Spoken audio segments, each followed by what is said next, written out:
కానీ ఇవాళ అదే కార్యకర్తలకి పక్క పెడుతున్నారు. మేము పేరు పంపించిన ఆ పేర్లు కూడా పక్క పెడుతున్నారు. మళ్ళీ అదే యాంగిల్ నడుస్తుంది, నా మనిషి నీ మనిషి. ఈ నా మనిషి నీ మనిషి వల్ల ఎన్నో సంవత్సరాలు పార్టీకి సర్వనాశం చేసినారు కదా, ఇప్పుడు కూడా అదే యాంగిల్లో వీలు పోతున్నారు. రామచంద్రరావు గారు మంచి మనిషి, కానీ పాపం రబ్బర్ స్టాంప్ అయిపోయాడు. రామచంద్రరావు గారు వెనుక కొంతమంది పెద్దలు దాచుకొని పార్టీని నడపనికి ప్రయత్నం చేస్తున్నారు కూడా. గతంలో కూడా ఇదే జరిగింది, ఇప్పుడు కూడా అదే జరుగుతుంది. ఇవాళ కొంతమంది ప్రెస్ మీట్ పెట్టి నా పైన కామెంట్లు చేస్తున్నారు.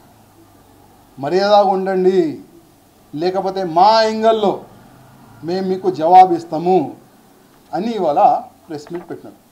గతంలో కూడా ఒక అమ్మ మా పైన ప్రెస్ మీట్ పెట్టింది, ఎందుకంటే రాయసింగ్ కౌంటర్ ఇయ్యాడు కదా.